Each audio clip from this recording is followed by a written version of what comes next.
Assalamualaikum warahmatullahi wabarakatuh. Alhamdulillah hamdan katsiran thayyiban mubarakan fi kama yuhibbu rabbuna wa yarda. Wa asyhadu an la ilaha illallah wahdahu la syarika lah.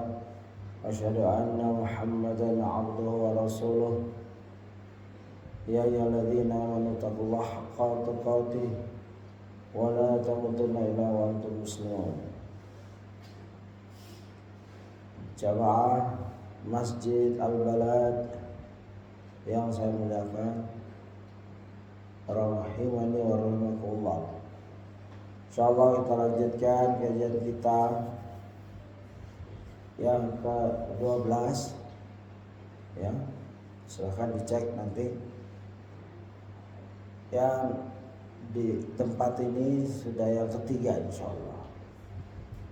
Dan ini adalah hal yang kita harus syukuri, karena tidak semua orang ba'da subuh mendapat berkah, keberkahan ya, yang sesuai dengan doa Rasulullah SAW. Allahumma barik li ummati fi bukuriha. Ya Allah, berkahkanlah umatku di pagi harinya. Ya. Bahkan Rasulullah mengutus saraya. Yang kita pelajari, saraya adalah ekspedisi jihad yang Rasulullah tidak ikut.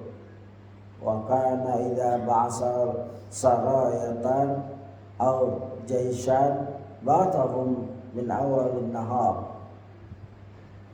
Dan apabila beliau sallallahu alaihi wasallam mengutus pasukan, beliau mengutusnya pada awal siang, yaitu pagi hari. Awal siang artinya pagi hari.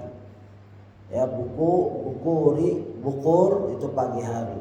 Boleh juga makna hadis awalin nahar atau waktu duha. Duha ya, bukur, dan awalin nahar itu pagi semua berdasarkan hadis.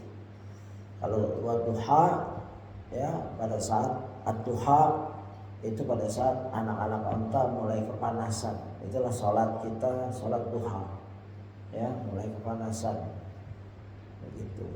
Nah, inilah waktu-waktu berkah ya. Dan keberkahan itu dengan sholat sunnah 2 rakaat ba'da azan atau sebelum azan. Sebelum azan kita sholat witir dan lain-lain boleh. Boleh sholat witir dulu 3 rakaat. Kalau masih ada waktu silakan 2 rakaat terus sampai azan subuh.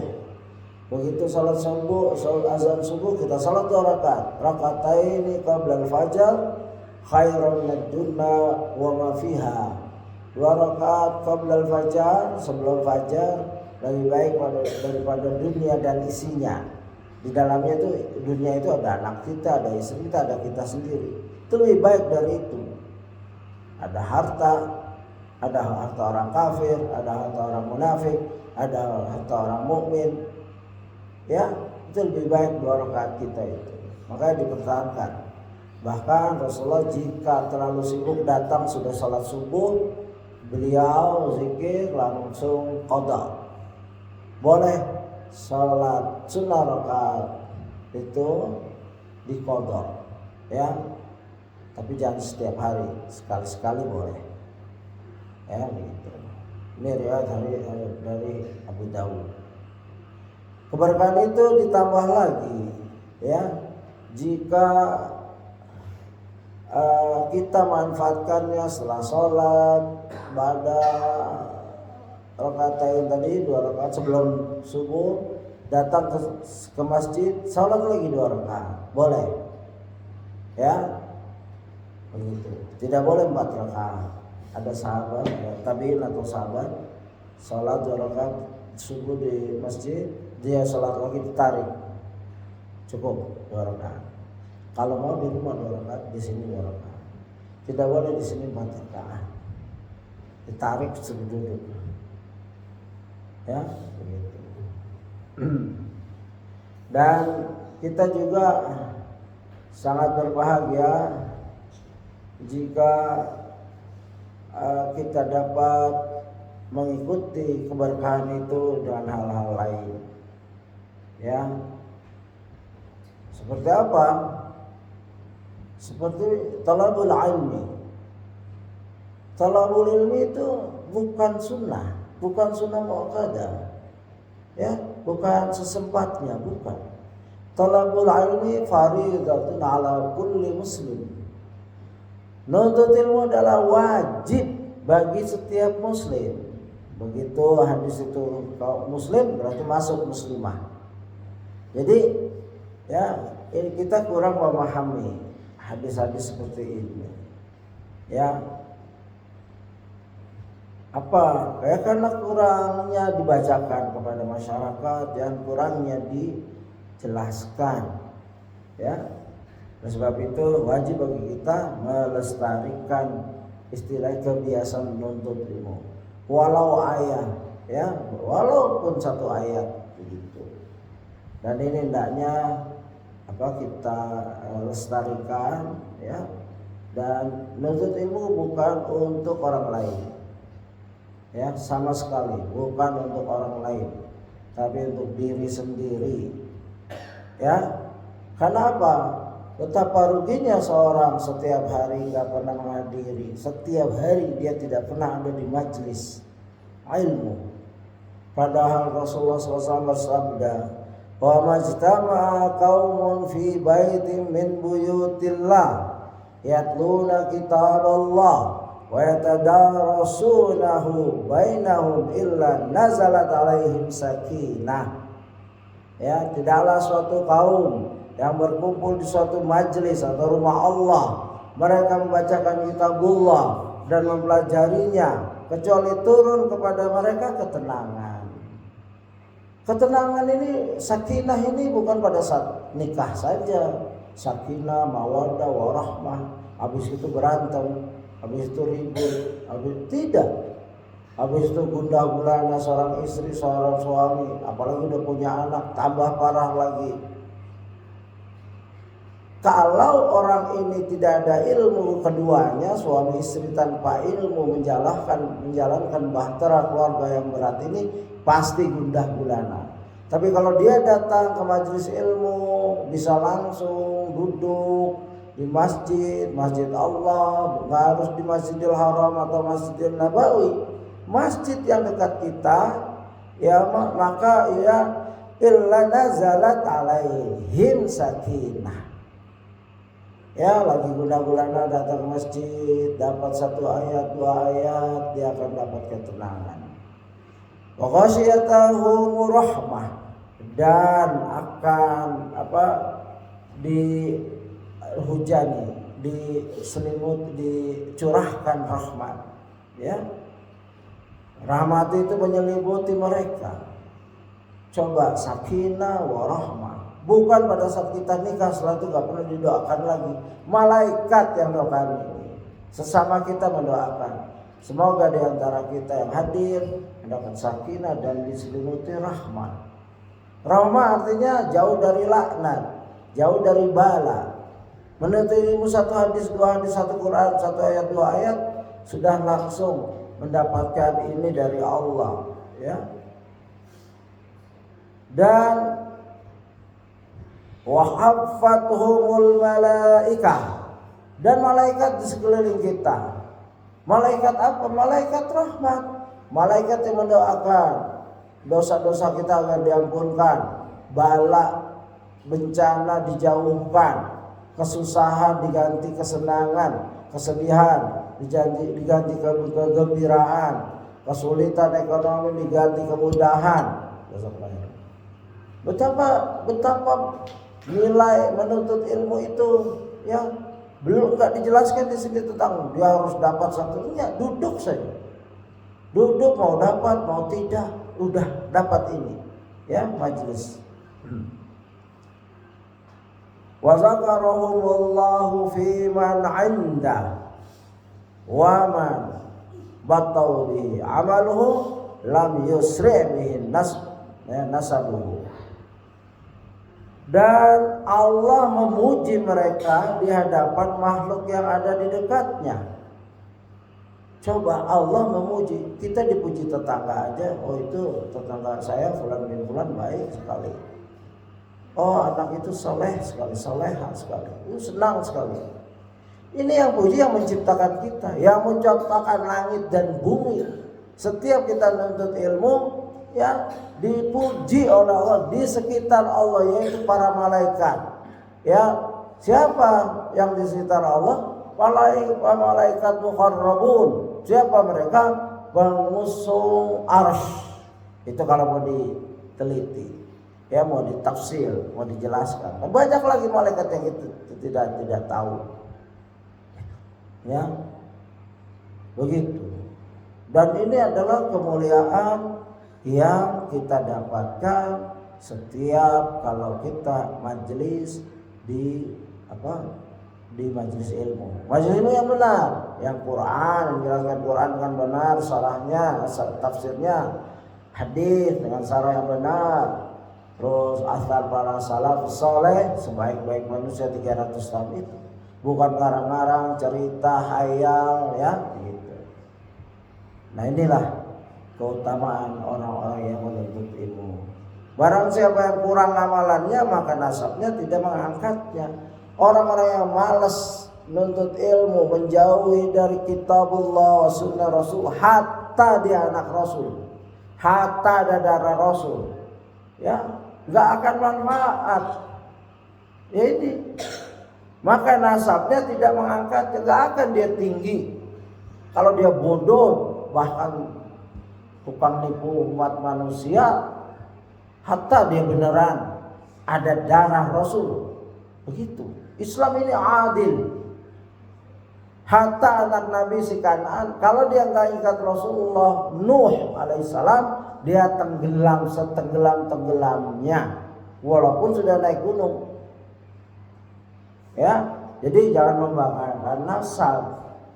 Siapa kita? Kita lagi udah bukan nasabnya. Kalau diurut-urut, wallahu alam. Ya, ada yang pernah DNA. Ada nggak yang tes DNA? Ujung-ujungnya mungkin kita kalau Arab ya Abu Jahal, tapi nggak apa-apa kita masuk Islam. Ikrimah bin Abu Jahal jadi sahabat besar, penafsir ayat.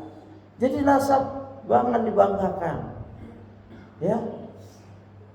Jadi bukan untuk nakut-nakuti orang. Ilmu amal, ya begitu.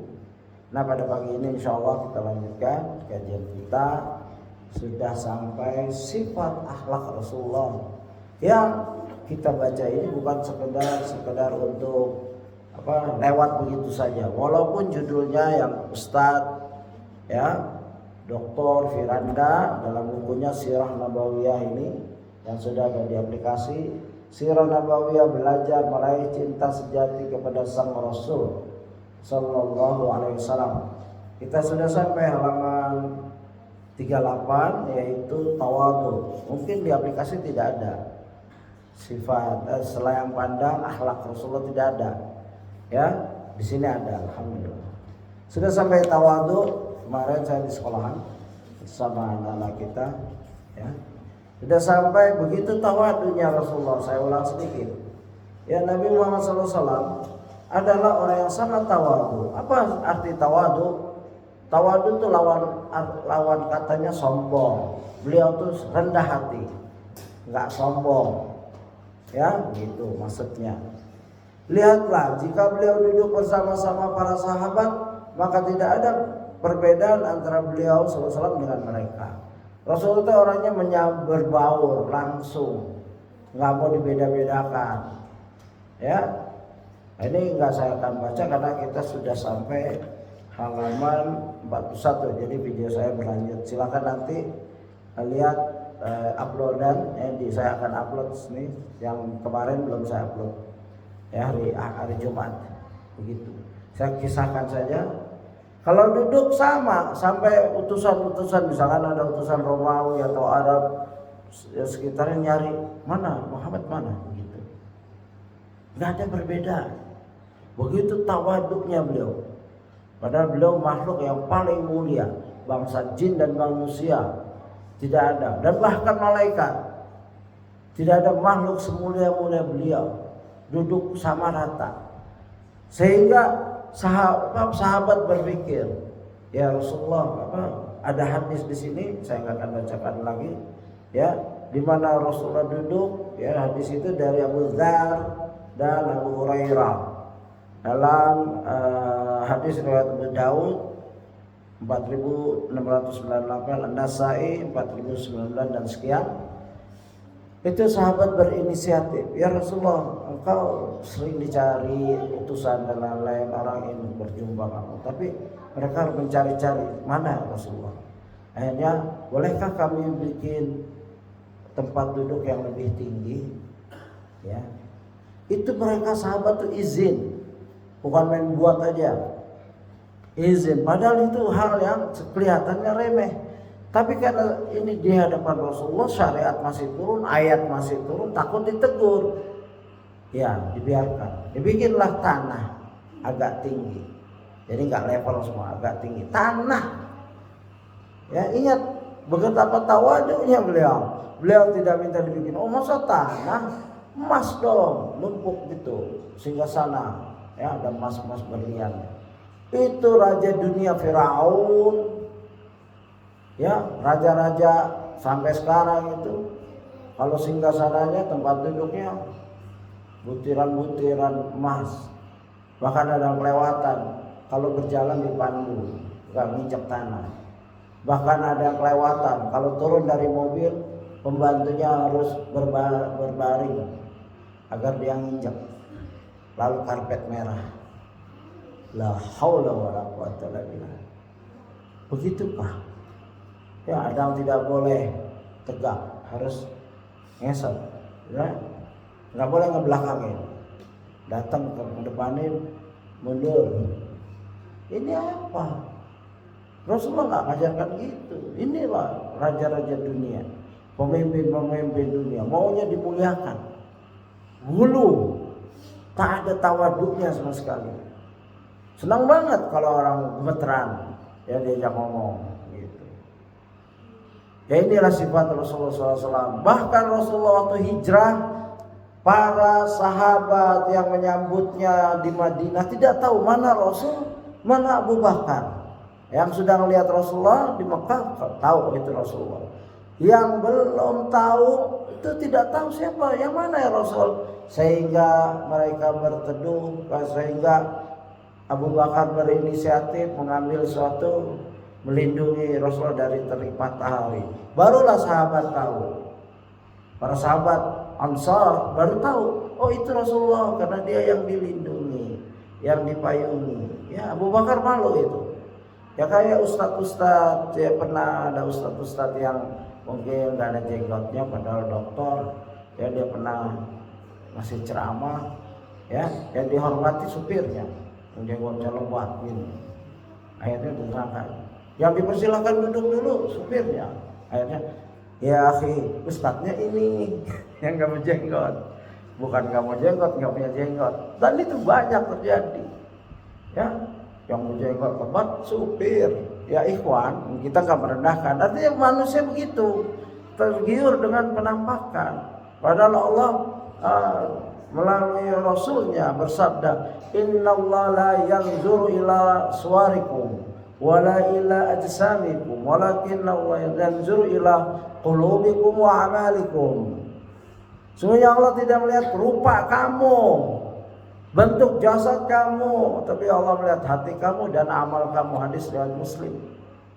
Jadi betapa mudahnya kita terkecoh, dan orang-orang munafik penampilannya, waduh, terpikat kita.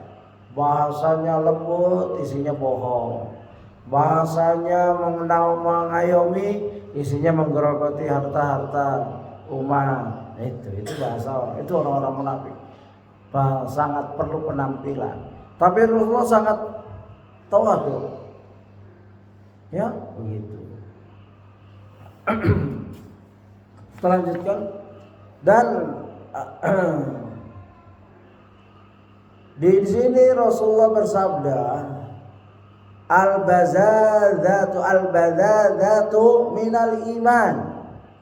Kesederhanaan, ya, low profile itu bagian dari iman, ya. Dalam dalam hadis Ibnu Majah nomor 4118 dinyatakan sahih oleh Al-Albani, ya. Al-badadzatu minal iman. Al-badadzah, kesederhanaan, sederhana hidup ini. Walaupun income kita mungkin alhamdulillah mungkin ada yang 100 juta, tapi sederhana aja. Beli apa yang kita perlu, yang ada manfaatnya. Ya. Tidak semana, saya pernah di Australia 17 tahun, saya heran melihat, ya, di sana ada kebiasaan pembuangan sampah. Mungkin bisa didapatkan di video-video. Saya belum lama lihat juga. Mereka buang sampah beberapa, mungkin sebulan, 3 bulan sekali, 4 bulan sekali. Itu di pinggir jalan, dikasih tanggal sama Pemdanya. Tanggal segini pengambilan sampah-sampah besar yang nggak bisa dia bawa ke pakai kotak itu, ya, rubbish bin. Itu nggak bisa kan? Kalau kita jalan itu kayak shopping kita. Saya sering begitu sama kembaran saya, Abdurrahman Ayub. Ya, saya bawa mobil besar, mobil saya besar, di sana Tarago, nggak masuk sini mobil itu. Saya senang. Kita ngangkut, ada televisi, ada kulkas 2 pintu, ada bak bayi, ada meja seperti ini. Dan mereka itu kadang-kala baru nikah, cerai ribut, baru punya anak 1, cerai ribut, berantem pisah, udah dua-duanya nggak mau ada kenangan, ditaruh itu pinggir jalan pas hari pembuangan itu. Model sofa padahal masih bagus, tapi udah nggak model, ini udah kuno, buang di pinggir jalan. Begitu konsumeris, begitu mereka membuang-buang uang, ya seperti itu, mengejar model, mengejar fashion. Ya itu nggak sederhana hidup kayak gitu. Kalau masih bagus, baju ini masih bagus pakai. Ya rezeki itu apa yang kita makan, apa yang kita pakai sampai hancur, itu rezeki sebenarnya. Kalau yang masih bentuk rumah, mobil, motor, itu bisa rezeki kita pakai sampai hancur atau diambil orang atau harta waris. Kalau kita meninggal punya istri kita, punya anak kita, enggak, bukan punya kita. Yang punya kita adalah apa yang kita makan, apa yang kita pakai, ini rezeki yang sampai hancur. Yang pakai aja kadang-kadang kita, ya, udah nggak muat, bukan fashion. Ya, oh ini fashion lama nih, kalau saya hari raya pakai ini, wah malu sekali. Ya nggak ada seperti itu. Itu memang nggak sederhana. Oleh karena itu sikap Nabi Muhammad SAW mengajarkan kepada kita untuk tidak selalu tampil dengan mewah. Sesekali kita perlu untuk tampil dengan penampilan yang biasa-biasa saja. Ya dikhawatirkan ketika Anda selalu diliputi dengan hal-hal yang berbau mewah, mahal, eksklusif dan semacamnya, akan membuat Anda lupa untuk tawadhu. Bahkan bisa jadi akan timbul kesombongan di dalam diri kita. Pakai baju mewah, sendal bagus bukan sombong, sebagaimana ada hadis. Wah Rasulullah, apakah orang yang punya pakaian bagus sombong? Tidak. Tapi kalau terus begitu bisa kekayaan, kecerdasan, ketampanan, kecantikan akan, ya, bisa membawa kepada kesombongan. Itu watak, maka dicegah oleh Rasulullah. Tapi semata-mata kita dapat hadiah atau kita mampu beli buat hari raya pakai baju yang bagus, itu bukan kesombongan. Sendal yang bagus, ya, sampai sahabat bertanya, apakah itu yang dimaksud sombong ya Rasulullah? La as'al kibru batarul haq wa ghamtun nas. Kibar, kesombongan adalah menolak kebenaran dan menghinakan manusia, meremehkan manusia. Itu asli. Sombongan bukan pakaian yang bagus, tapi kepakaian yang bagus, ya, perhiasan di diri kita itu bisa membawa kepada sifat sombong, merendahkan manusia. Pakaian kayak gitu-gitu terus, kan ada itu. Pakaian di rumah lain ya nggak apa-apa, pakaian kerja lain ya kita harus tampil sesuai dengan peraturan kerja, nggak apa-apa ya. Kalau pakaian ke pesta ya silahkan yang pantas saja ya. Jangan undangan pesta, undangan walimah wajib terus lihat pakaian, loh ini saya pernah pakai untuk ini, saya akhirnya nggak datang karena nggak ada baju yang pas. Ini nggak boleh. Pakai yang sudah dipakai ratusan kali walimah orang, ya dia sendiri nggak pernah ngadakan walimah, mungkin masih jomblo, pakai nggak apa-apa. Ya. Tidak boleh hal yang kayak gitu fashion menjadikan yang wajib terukur. Nah ini karena terbiasa dengan fashion, kondangan ke sini pakai ini, kondangan sini, akhirnya begitu kondangan ini kebanyakan bajunya udah dipakai semua. Dia harus beli baju. Ini fashion jangan melanggar syariah. Walimah, undangan walimah itu wajib kecuali memang ada uzur. Uzur itu bukan pakaian, kecuali dia nggak punya pakaian sama sekali, datang telanjang ya jangan. Ya, begitu. Ini yang ditulis oleh Ustaz dan tambahan dari saya. Karena tawadu adalah sifat yang mengandung keimanan. Nggak boleh disembarangi, nggak boleh diremehkan. Ini ajaran syariat, ya begitu. Dan juga tawadu sikap. Ada seseorang menghadap Rasul gemeteran, entah salah, entah apa nggak tahu. Entah dia tahu ketinggian Rasulullah, pemimpin bangsa Arab pada saat itu, pemimpin umat manusia. Romawi saja gemetar, sebagaimana kesaksian Abu Sufyan di hadapan Heraklius. Sampai menyatakan ya ini permasalahan Abu Kabsah. Kalau orang ingin merendahkan orang, dia lihat ini anaknya ibu ini bukan bapak. Ingat itu kebiasaan Arab. Jadi turunan ada dua, turunan ayah, turunan ibu. Kalau ingin merendahkan dia ibnu Abi Kabsah. Ini Muhammad ini bikin repot nih Romawi. Ya sebegitu itu. Abu Sufyan sebelum masuk Islam. Nah ada orang datang ya gemeteran dan grogi, bahasa grogi bahasa Ustadz ya. Saya cuma baca nih. Lihatlah sebuah kisah di mana ada seorang yang gemetaran dan grogi melihat Nabi Muhammad SAW. Namun apa kata Nabi Muhammad SAW kepada orang tersebut? Hawwin alaika fa inni lastu bimalikin innama ana benu ya imratin ta'kulul qadid. Tenang ya, tenangkanlah dirimu. Sungguhnya aku bukan seorang raja ya. Aku hanyalah anak seorang wanita yang memakan daging yang dikeringkan. Ini hadis yang dibawakan oleh hadis riwayat Ibnu Majah nomor 3312 dan ada disahihkan oleh Albani, disahihkan. Ya ada orang gemeteran, mungkin dia dengar ya dia kagum sama Rasulullah, terus dia ketemu lagi gemeteran. Tenang, aku bukan raja ya, aku anak seorang wanita sama seperti dia maksudnya, dan aku makan daging yang dikeringkan. Daging yang dikeringkan bukan daging fresh, maksudnya misalkan korban dapat banyak alhamdulillah bersama panitia ya. Ya nggak apa-apa, itu halal, boleh disimpan. Kalau zaman paceklik misalkan dulu Covid ada peraturan bagilah yang lain jangan menyimpan. Rasulullah pernah zaman paceklik tidak boleh ada menyimpan, tapi dimansur. Sekarang sudah zaman makmur, simpanlah sebagian, boleh. Nah itu dikeringkan, digantung. Kalau orang-orang Arab tuh padang pasir digantung, banyak sampai sekarang. Misalkan ikan laut, daerah-daerah Maluku dan lain-lain kalau dapat ikan paus, sebagian dimakan, dijual, dikeringkan. Itu daging yang bukan kelas 1, tapi enak. Ada dikeringkan kayak gitu, ada smoke, diasap, smoke meat sengaja, ya itu mahal, ya. Di sini nggak mahal itu smoke meat. Tapi yang dikeringkan ini maksud Rasulullah biasa, daging biasa. Saya makan itu, kamu makan itu. Kalau kita bahasa Indonesia, kenapa sih kamu grogi sama saya? Saya makan nasi juga. Kamu memang makan, saya makan nasi. Ya, kamu makan nasi, saya makan nasi. Kecuali saya makan berlian.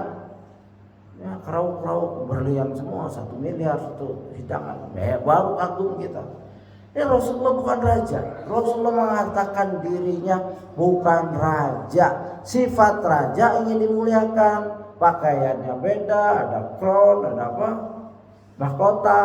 Bajunya juga dilapisi emas. Kalau yang bukan Islam kali, ya ada berlian.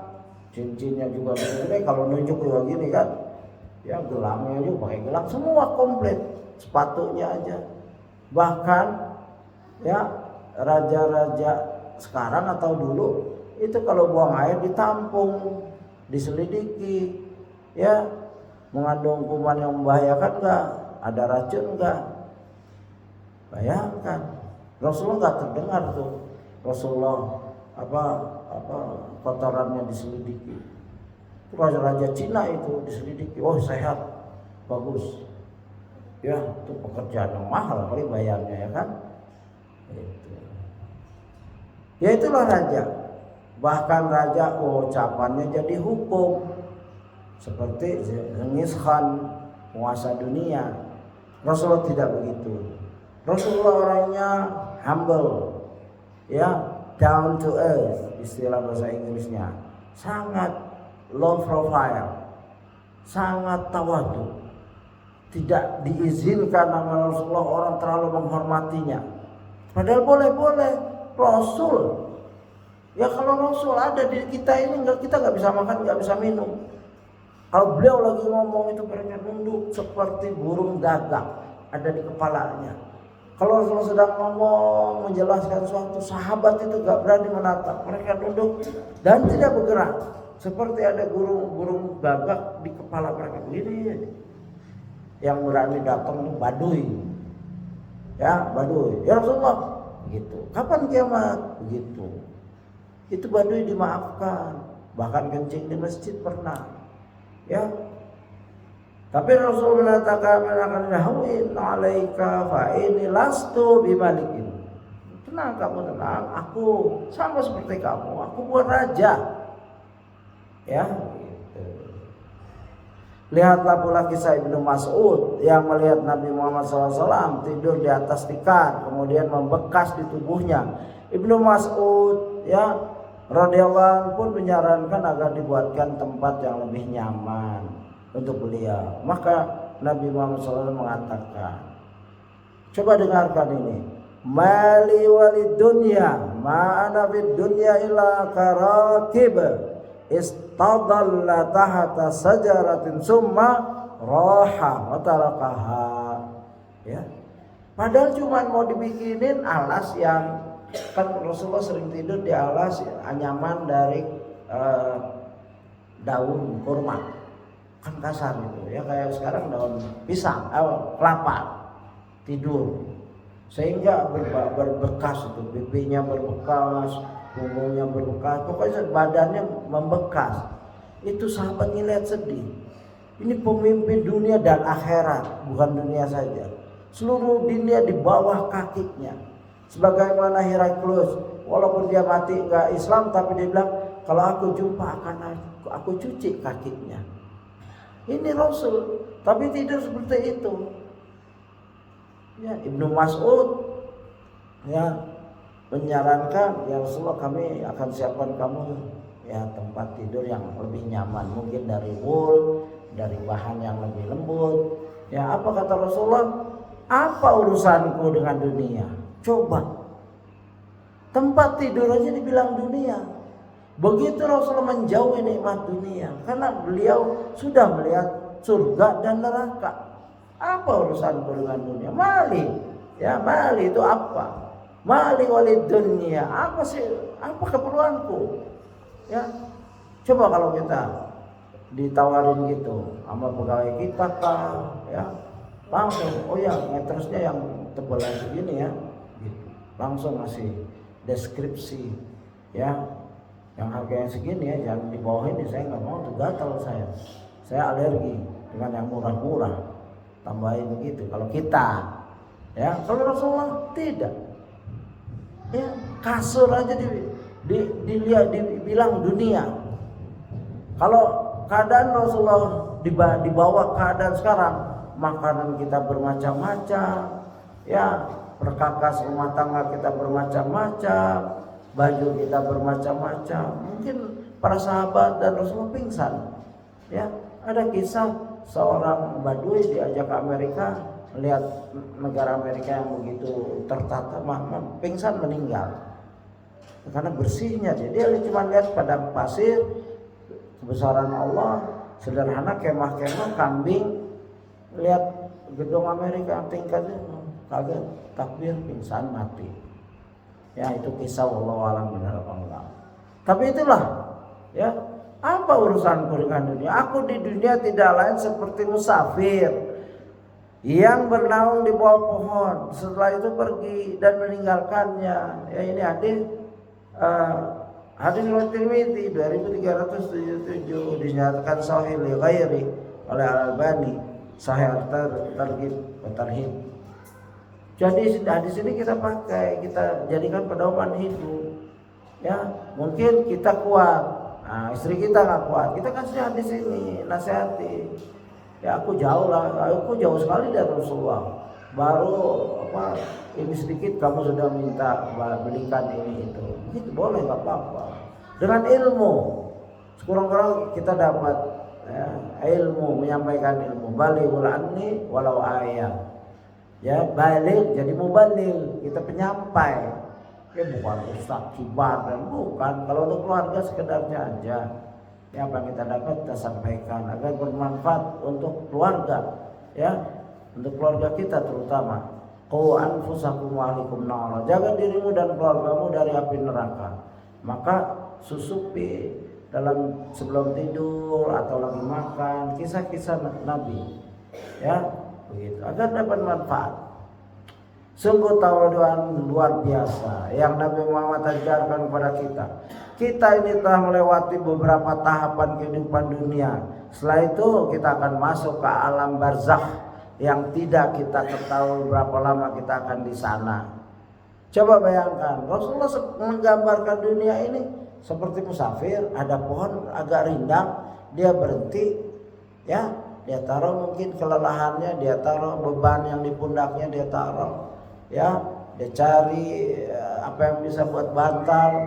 Mungkin kalau ada alas dia tidur di alas, atau tidak ya dia tidur di pasir, ada tempat, ya, bagi orang yang suka safar dengan jalan kaki tahu, atau dengan kendaraan juga tahu, ya, rest area. Adakah orang berhenti mau pulang kampung di rest area bangun rumah 3 tingkat? Nggak ada, orang gila itu. Begitu dia tinggalkan.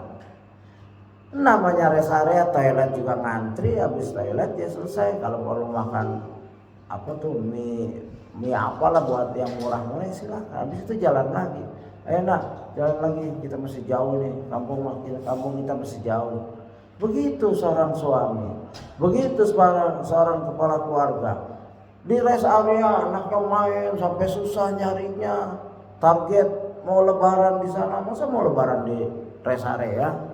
Bapak ibunya nunggu. Ini anak keasukan.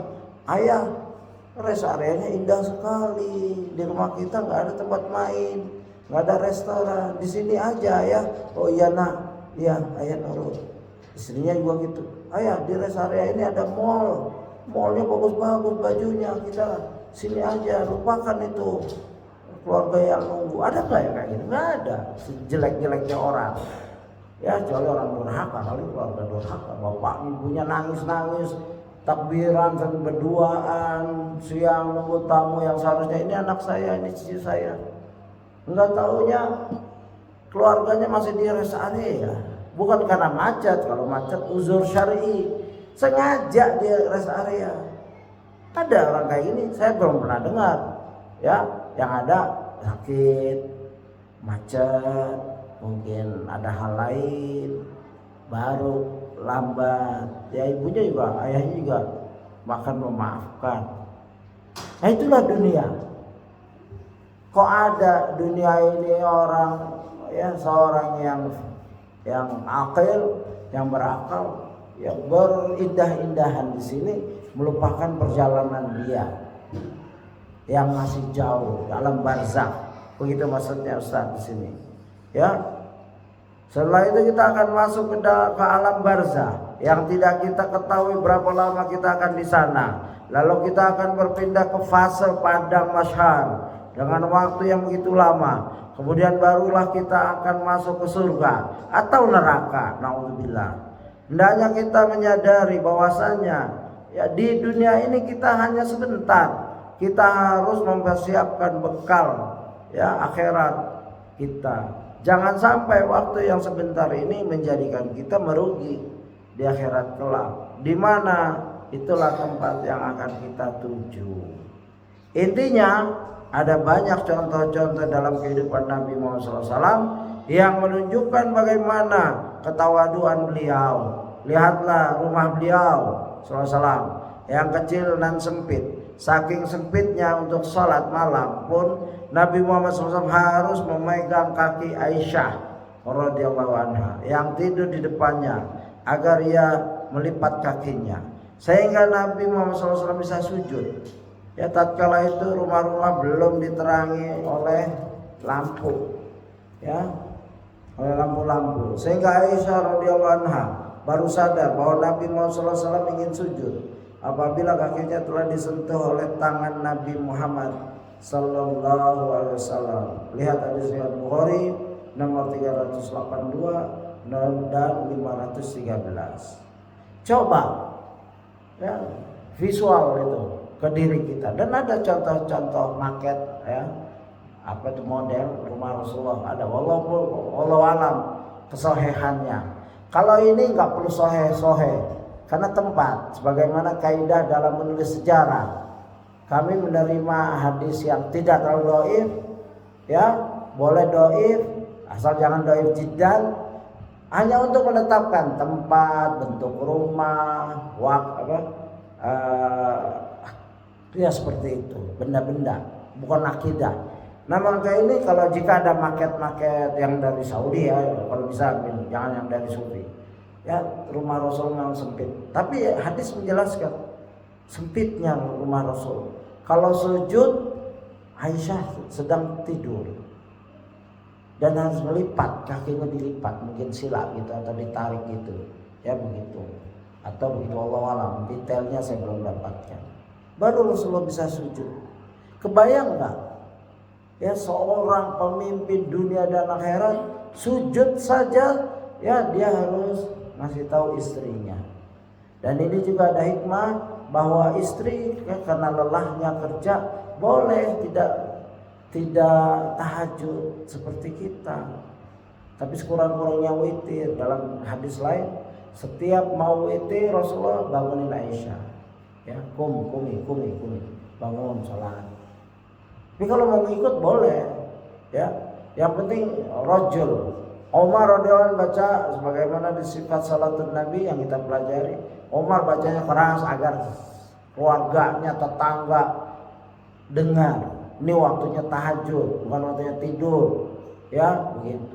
Itu Umar. Kalau Abu Bakar orangnya sedihan, bacanya lembut. Ya masing-masing, ya. Kalau kita perlu bangunkan keluarga, kalau kita juga bangun ya.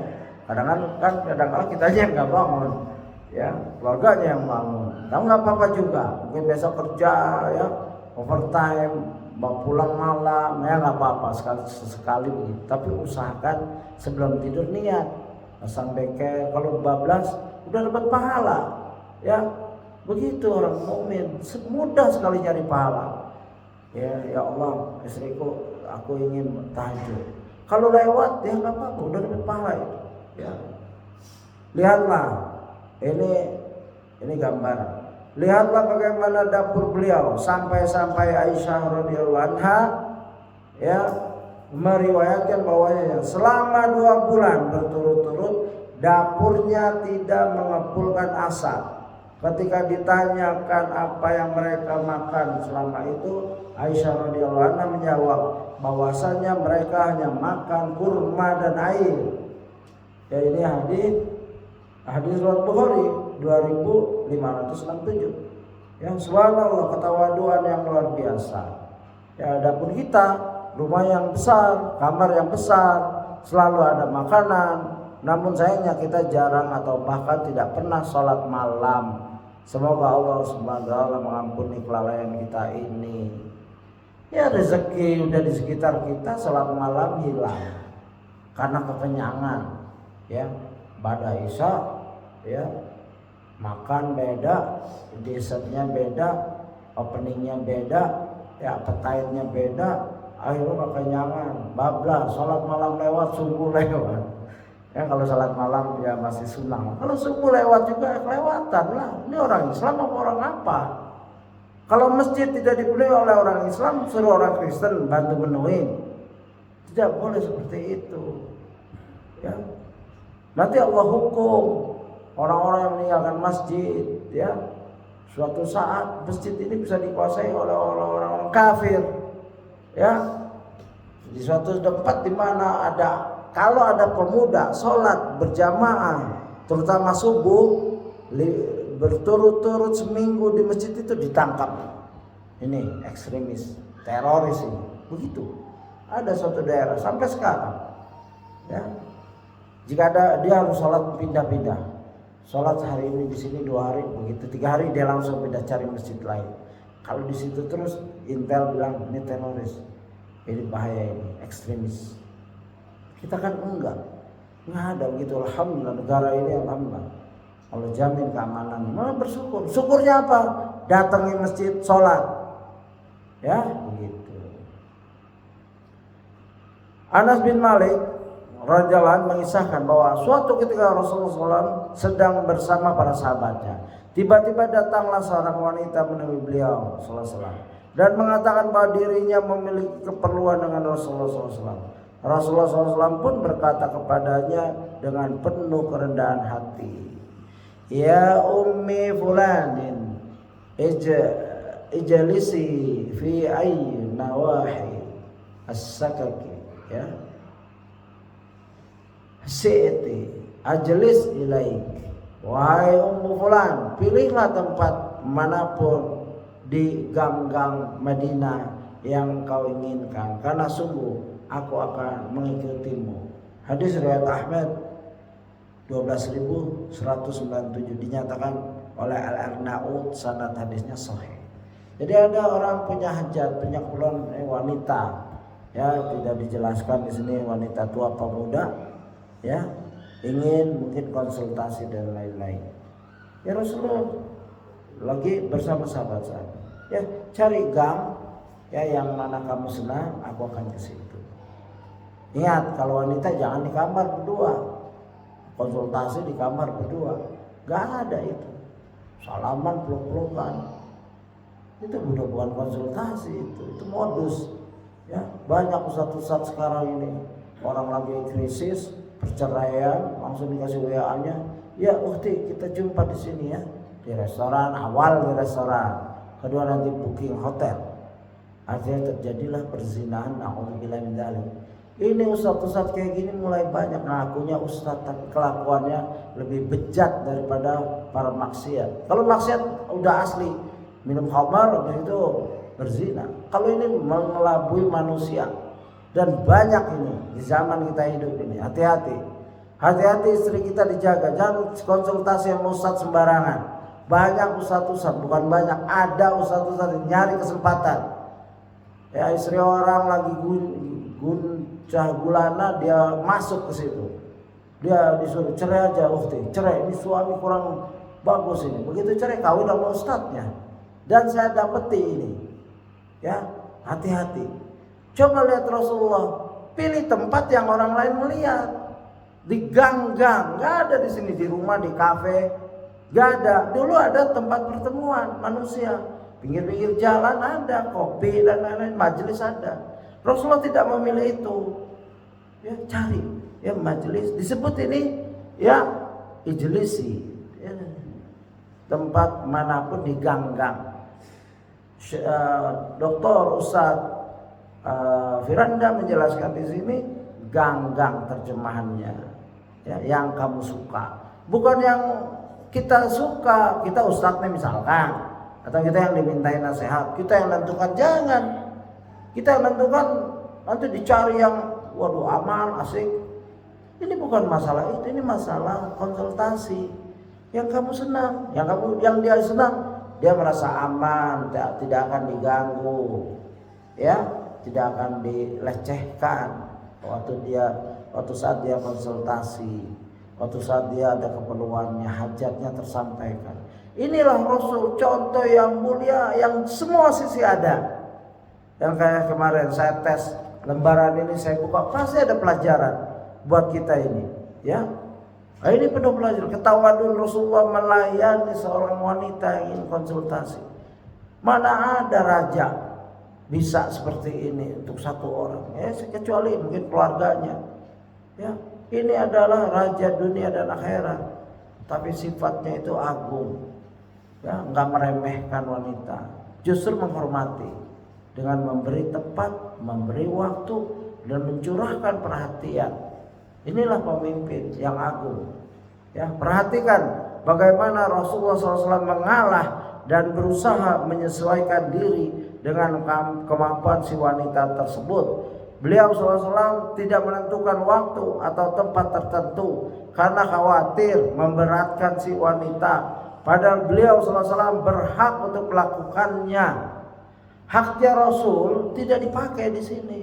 Yang dipakai kemampuan si penanya wanita ini, ya. Kalau rumahnya di Balad, ada wanita datang ke kita terus minta nasihat, terus kita tentukan bagaimana ke Bekasi. Ini jauh, Pak, mau nasihatnya? Ya Allah, ke Bekasi. Dia yang perlu, dia dalam kelemahan. Ya silakan tentukan, ukti. Ya silakan. Ya, saya siap. Musta'id, begitu bahasa ini. Ya siap. I'm ready. Begitu. Ini gentleman itu begitu. Gentleman. Orang laki yang gagah itu begitu terhadap wanita yang lemah. Ya, begitulah penampilan dakwah kita seharusnya. Ya, mencerminkan kemanusiaan asli tanpa modus apa-apa. Dan ini sekarang banyak terjadi nih, hati-hati. Nasihati anak-anak kita, istri kita, saudara perempuan kita. Kalau kamu ada masalah, cari ustadz yang amanah, yang kamu kenal benar. Ya, jangan ustadz yang terkenal. Bukan, gak ada jaminan itu ustadz yang terkenal di medsos, di YouTube dan lain-lain. Sekarang ustadz itu yang terkenal yang banyak dimintai nasihat. Ya, ujung-ujungnya permasalahan. Ya, kita insya Allah cukupkan. Jika ada pertanyaan silakan, atau mungkin saran apa silakan. Jadi Bapak-bapak, ya, hendaklah mencermati tingkah laku Rasulullah, dan semua itu perlu manfaat dan dicamkan. Kita belajar nih ada 6 kitab, ya. Begitu banyak pelajaran yang kita dapatkan. Kalau ini tamat, kita akan ulang lagi, ya, insya Allah. Ya, ini wallahu alam tamatnya jilid ke-6. Ya, kalau bapak-bapak mampu silakan dibeli. Satu, untuk menolong dakwah ini, untuk menolong dokter ustadz agar lebih berkembang lagi karyanya. Kalau nggak mampu, beliau sudah mempersiapkan PDF. Dan ini bagus untuk anak-anak biar mereka melihat, karena ada gambarnya nih, ilustrasi tentang makanan kesederhanaan. Yang kemarin saya menjelaskan tentang Rasulullah itu tidak pernah mencela makanan dan lain-lain, ya. Di sini ada gambar top, ya, yang kita sering bicarakan. Itu dikasih gambar, gak usah nyari-nyari lagi. Itu gunanya seperti ensiklopedi, ya. Top itu biawak gurun seperti ini. Oh, sudah bisa dilihat di YouTube. Dan saya pernah daurah sebulan lebih, beberapa kali, 2 kali dengan Syekh Walid.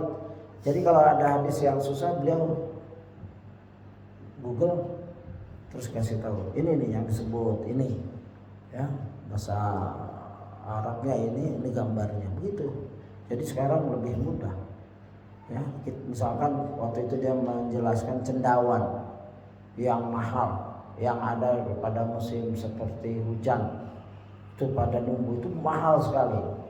Itu orang Arab makan itu untuk obat dan nikmat seperti daging cendawan, ya, mujali begitu.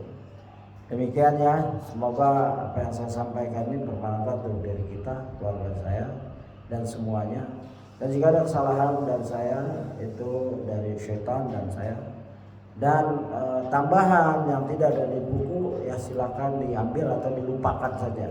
Yang penting yang ada di buku. Yang di buku juga nanti mungkin ada yang tak sesuai. Jika untuk mendapatkan perkataan ustaz tidak sesuai ya lupakan saja.